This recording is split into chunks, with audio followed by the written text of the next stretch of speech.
The broadcast is now starting. All attendees are in listen-only mode. Hi, everybody. I just wanted to welcome those of you who are already on the line. We're just going to give people a few more minutes to log in, so I will jump back on in just a second to let you know when we're about to start. Thank you. I'm just checking in with my co-pilot, Sophia, who is the manager of our customer success team. Are you able to hear me okay, Sophia, and see the screen? Hi, Jess. Yes, I can. Thanks for having me today.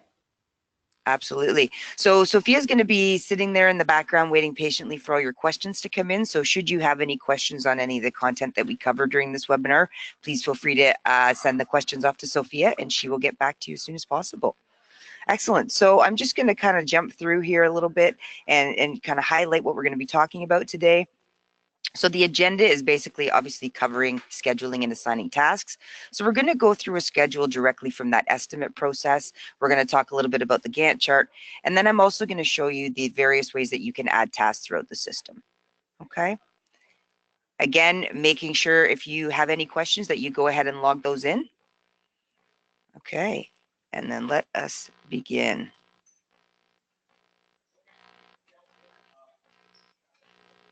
Excellent. Okay, so again, thanks everybody for joining us. And for most of you, I'm assuming that you have a lot of function point experience already. So hopefully what we cover off won't be too kind of out of the box. And, you know, if again, there's anything from a workflow perspective, not just general questions about the scheduling itself, but anything from a workflow perspective that you may feel you need a little more time, make sure you indicate that to Sophie and we can arrange to have somebody contact you afterwards and go through this in a little more detail. We will also be able to present you with the recording of this webinar. So should you want to go back and review anything that was covered, you will have access to the video recording. Excellent. So we're just going to start, and what I've done here is I've built out an estimate in this system and I've turned that estimate into a job. So most of you are familiar with this process, and now what we want to do is we want to go about adding a schedule into this job so that we can assign the tasks that we built into this specific job and estimate out to the individuals who are going to be responsible for completing these specific pieces. Okay.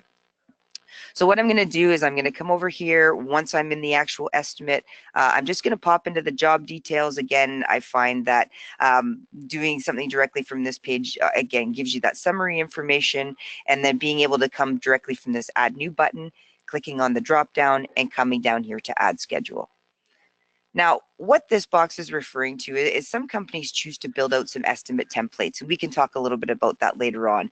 But what estimate templates can do for you is, let's say, for example, you have a series of tasks that are applicable to any job that you do that may be kind of separate from the specific services that you're pulling into a job.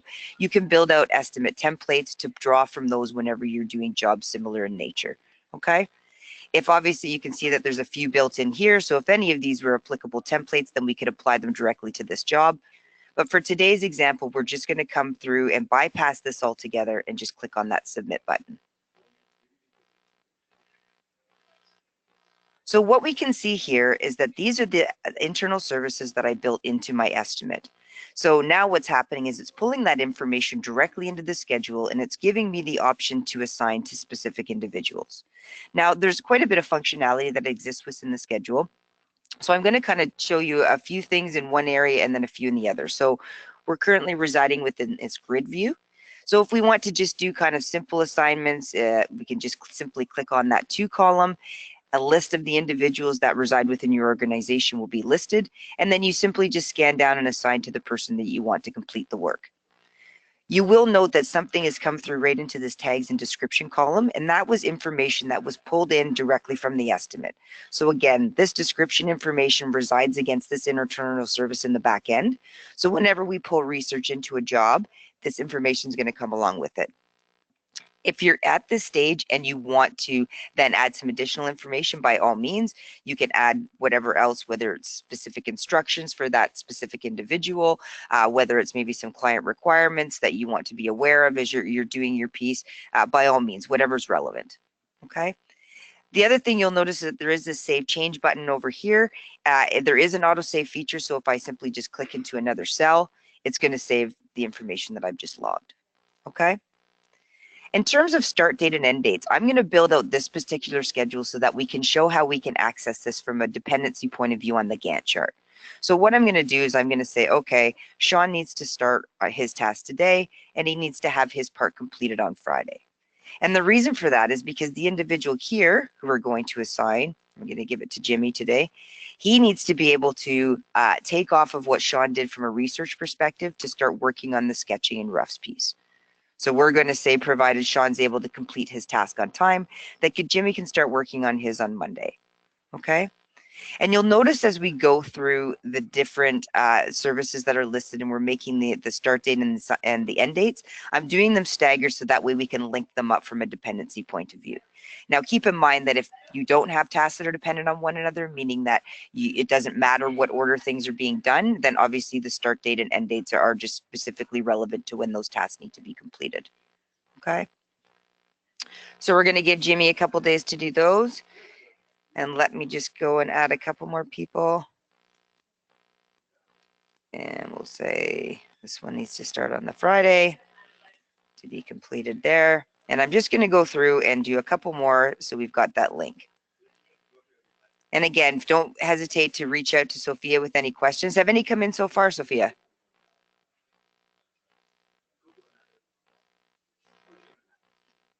Sophia is furiously answering Hi. questions. Sorry, I was muted there. You know what? We've had a couple of really good questions, but pretty straightforward. You've been answering them as we've been going, Jess. So you've really been doing my job for me. Thank you. Oh, excellent. No Yeah. problem. Okay, so a couple other things before we jump into how we link these up from dependencies in the Gantt view. I also want to point out another couple things. When we scroll over to the far side of this, you'll see that those estimated hours that we logged in that estimate phase have been pulled through. So what you're going to find is once we actually task these out to the individuals, and by tasking, I mean updating the status from draft to assigned, and people start tracking their time, we'll not only be able to see that time tracked against the financials within that job, but they will also reside within the schedule itself. Okay, so some people tend to manage pieces of work directly from the schedule. Other people tend to look at the job financials, but just so you're aware, you can access that information from both areas. Okay. The other thing I want to point out is, let's say, for example, Sean, who we assigned this research piece to, has to go on vacation, just happens to be on the 8th. So he's only going to be able to spend one day working on this. So what we want to do is we want to be able to replicate this task and coming over here and clicking on that little triangle drop down next to the research name and clicking on copy task. This gives us the ability to mimic exactly what was listed above and then do some reassignment. So I'm going to change this now and say, instead of Sean, I'm going to push it over to Caitlin, and I'm going to adjust the date that Caitlin needs to start working on it. And then I'm also going to come back and adjust the date that Sean's working on it. So now what you can see is Sean's been given one day and Caitlin's been given the other day. We don't want to change the original duration of time because that's still the amount of time it needs to be completed within. But we want to make sure that we've broken it out so each person knows when they need to pick up off from the other one. Okay. The other thing you need to be aware of is that what you're going to see in the estimated column is it's going to duplicate it like for like. So instead of it saying, okay, we're now dividing this task up, let's split the hours, it's still maintaining that original value that we applied in that estimate phase. So we need to make sure now that we're adjusting those hours so we're not going beyond that original 10-hour estimated value. Okay, so we want to come in here and say, okay, we're going to give Sean 5 hours for his piece, and then we're going to adjust this so Caitlin also has 5 hours to complete hers. So again, we're still residing within that 10 hours that we had originally allocated to the research task, but we've just broken it out so that 2 people are now able to work on that. Okay? Excellent. Again, if you need to add any description information, feel free to do so here. And again, that will translate over when the people go to actually action their tasks from the main dashboard. Okay? A couple other things I'm going to point out is the old edit view. So let's say, for example, and this will just kind of show you how you can use this to your benefit. Let's say, for example, we were not going to use these as dependencies, and we wanted to make sure that we sent these tasks out to everybody in the assigned status. Now, for those of you who are maybe a little more unfamiliar with the scheduling functionality, when you're creating a task within a schedule, it's going to reside within that draft status. And this is simply because some people like to take some time to plan out a schedule before they actually go as far to assign it to that individual. So we want to make sure that things aren't hitting people's dashboards in terms of that tasks and to-dos panel until they're ready to actually action that task. Okay. But let's say, for example, we were ready to kind of put this into production or put this live, and we want to assign these to people all at once. You can jump over into this old edit view where we are now. You can highlight the whole schedule. And then by using this batch edit bar, you just come over to the column of status, you click on the drop down and change that to assigned. Now, one thing I want to point out is that when you are in the old edit view, it's imperative that you come down and click on the save and finish to mark your changes. Okay? Otherwise, anything, if you try to navigate back, this is basically the way that you're going to get back into that grid view. Okay? Any questions on any of what we've covered so far, Sophia? Hey Jess, thanks for checking in. There actually was one really good question from Kelsey, and this is a bit more general, just to the old edit view. So I just kind of wanted to let everyone know that we do still have that old edit view active because there is some functionality that still lives within it that isn't in our new grid view yet.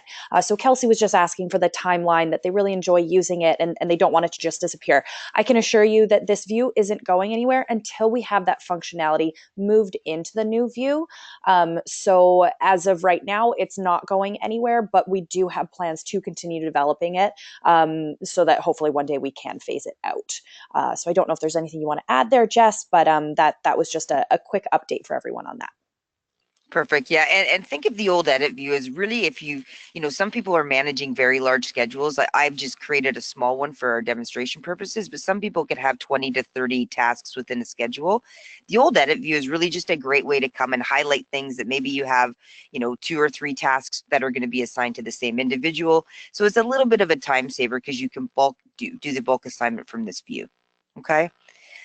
What I'm going to do is I'm going to come back and highlight this again, and I'm going to revert that status back to draft so that we can talk a little bit more about those dependencies in the Gantt view. Okay, but again, old edit view is really just think of it as a way to do mass updates when the assignment status needs to change, maybe the start date and due dates need to change for specific tasks, or specifically the individuals that we're assigning it to. Okay. So again, I'm going to come down here. I've changed this back to the draft status, and I'm going to come down here and click on save and finish, which again pushes us back into that grid view. Okay. So now what I want to be able to do is I want to take a look at the Gantt view. Now, this is something that a lot of people, we get a lot of kind of feedback on, and people saying that this is what they tend to gravitate to more. And I think it's because it gives you that kind of high level visual of how things are looking in your system. Okay. So now what I want to do is I want to take these tasks and I want to link them together. And the reason for this is to be able to make these dependent on one another. And I'll just explain to what that means in just a second. So in order to link, we simply grab the gray dot that will appear when you hover over the end date of that pre-task, and you link it down to the one residing below it. Okay. And the last one, what you'll see is, let's say, for example, I changed the date on this one, and I'm just going to unlink that for a second. If you want to unlink, you just click on it and this unlink button will appear. Now, if I'm saying that the start date for this one, I'm going to go back. Oops. I got butterfingers this morning. I'm going to come back and I'm going to link this.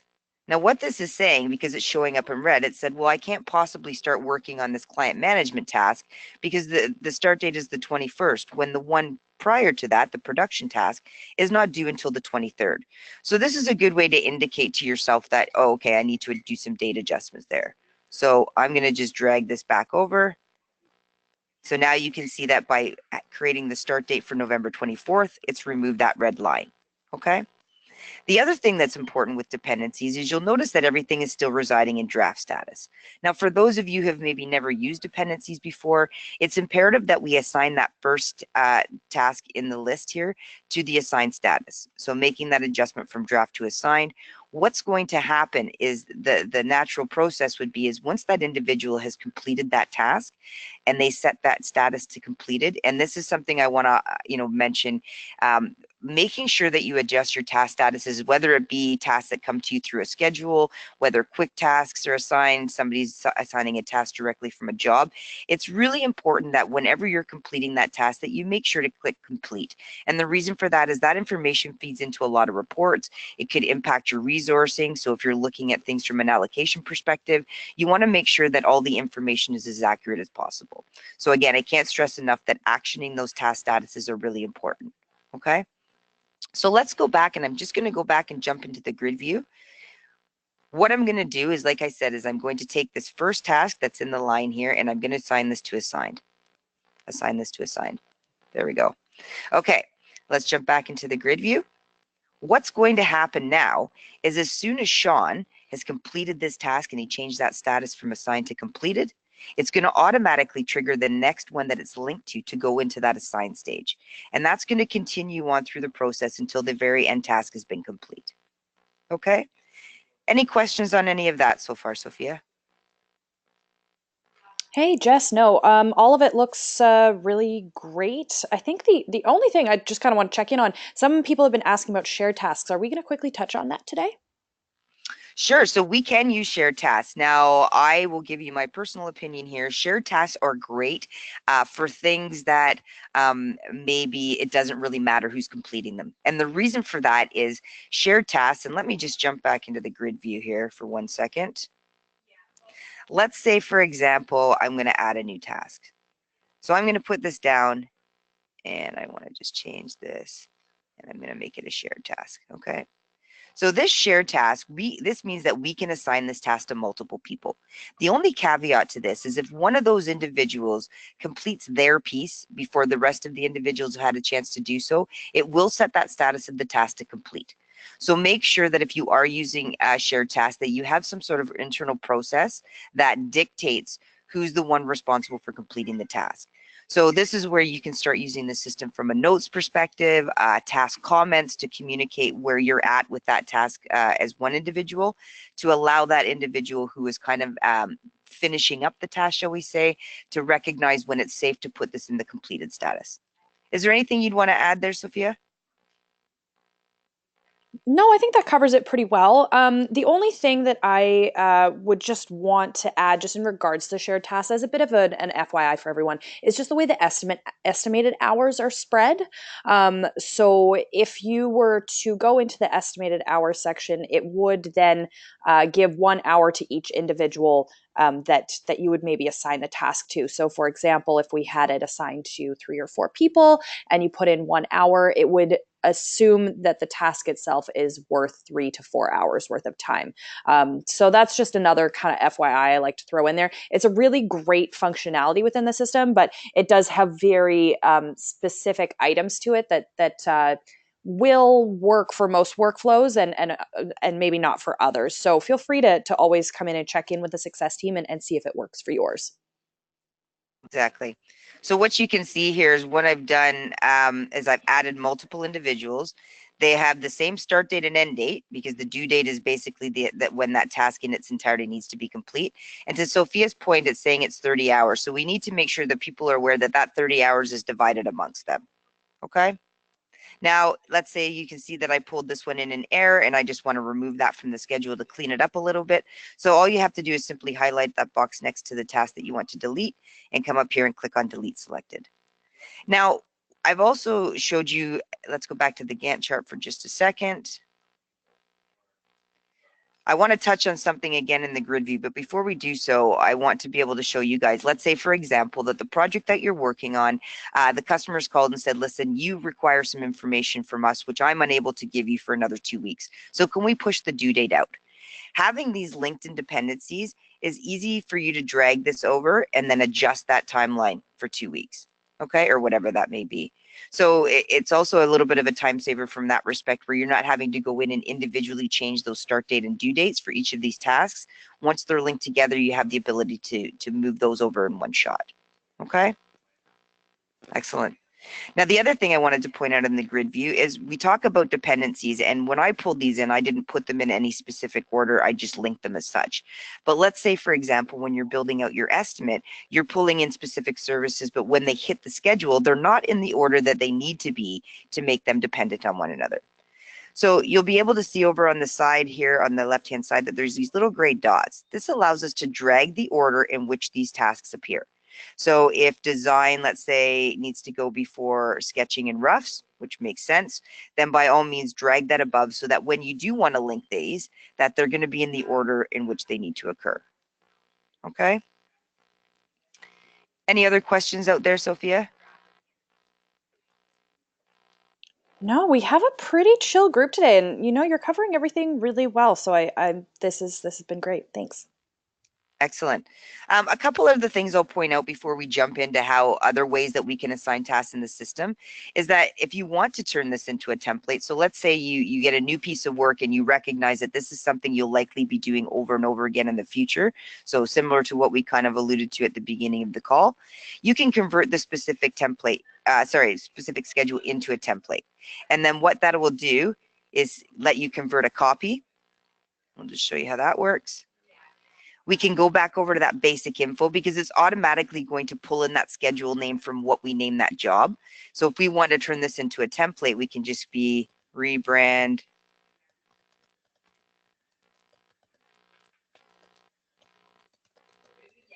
schedule template and save. And now the next time we go to add a schedule to an existing job, when we click on again that drop down that shows up in the pop-up for all the existing templates, this one will now appear within that.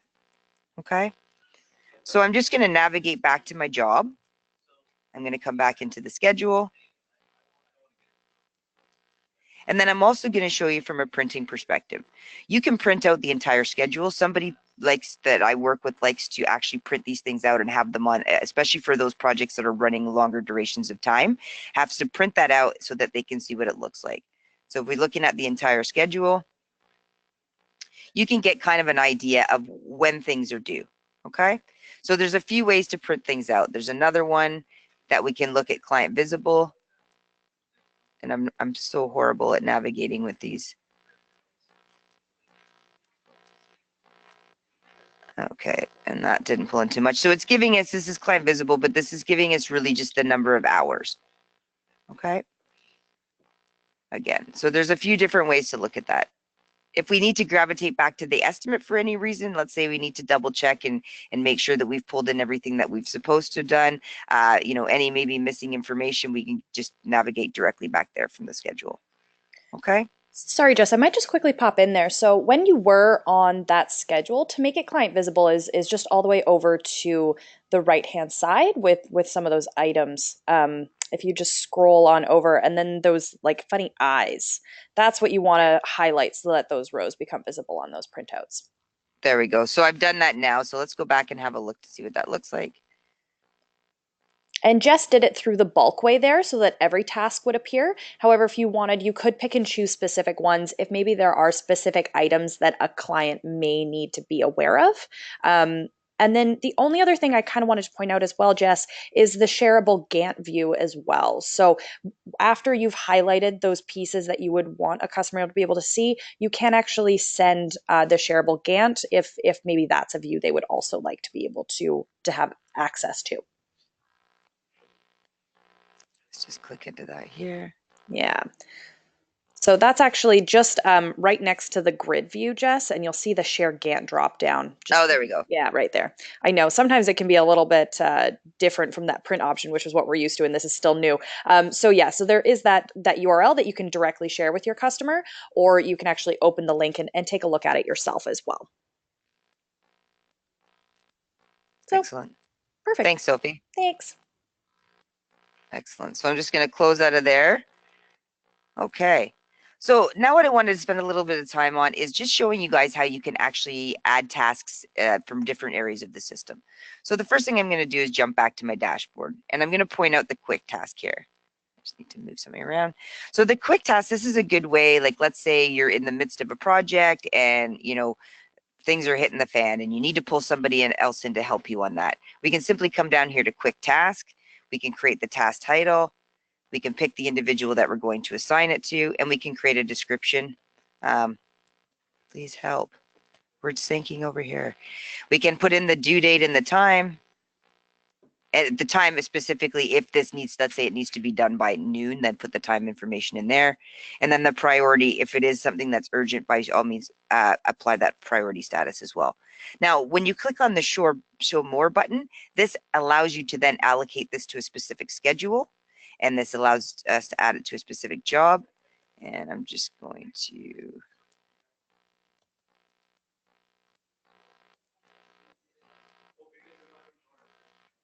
put it here. And then these are the services that have been pulled in specifically to that estimate. So I need a musician all of a sudden. I don't know why, but I just think a musician would be fun. So now I'm able to allocate the number of hours that I want to apply to this specific task. And now I can click on submit. Please also note that if you do have any files, so if this is like a task that's got a design element to it and you need to incorporate any files, then by all means you can drag them, drop them right in here, or click and upload as you normally would. Okay? And then we can click submit. Excellent. The other ways we can do it, if we go back into that job that we were first working on, this rebrand banner, there's a couple ways we can do it from here as well. You can come up here and click on add task. By doing it directly from the job, it's populating some of the fields for you so that it's minimizing, again, how much data you have to put in. So again, we'll put in test, any kind of description information. So think about this as this is coming in, you know, kind of ad hoc. So we want to make sure that we incorporate some instructions or some description if necessary. The task type, we want to make sure that we're putting it in as a correct task type. So if it is going to be a shared task, make sure we indicate that. If there's any milestones, then of course you'd want to indicate that as well. Even though the assign date is not mandatory, I like to do that because from a reporting perspective, we want to say, let's say, for example, we assigned this back to you in August so that you're aware of it, but you weren't starting it until November. It gives us a little bit of leverage if we can come back to say, well, if you've gone over in this task, you knew that it was coming to you back in you know, August. So there's really no excuse why I haven't been doing it. And I guess that's just me being a bit of a hard nose, but just wanted to let you know that's why I'm pulling it in. The assigned by, this is a mandatory field, so you need to make sure you populate that. And then the other thing we want to do is we want to allocate it to a specific service. So we want to be able to come in and draw down from this list that we pulled into that original estimate. Okay. Now we have the ability to come over here and assign a due date.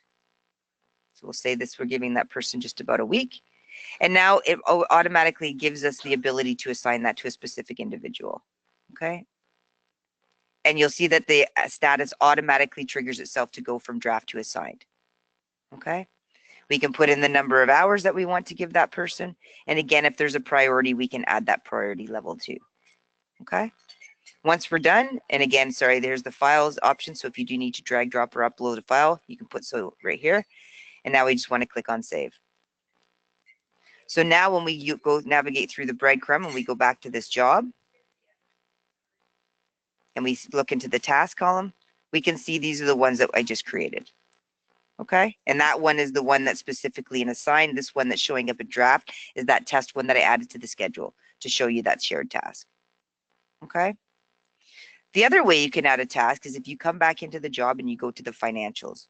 Let's say, for example, we wanted to add another task to this research piece. Again, same page as we just looked at, but I'm doing this now directly from that financials page of the estimate. So same premise, you decide on what type of task it's going to be, you pick the assign date, who it's assigned by, the due date, who you're assigning it to, and the estimated number of hours. Okay. Excellent. That is basically what I wanted to cover off today. Is there any questions that's come in, Sophie, or maybe other things that you want to highlight before we let people go? Hey, Jess. You know what? Again, pretty quiet group. The only thing that I might want to just kind of make a comment on was on that task page that you were just on, and when you're choosing the type of task, although this isn't a mandatory field that you'll notice within the system, and I'll give Jess a minute to get there.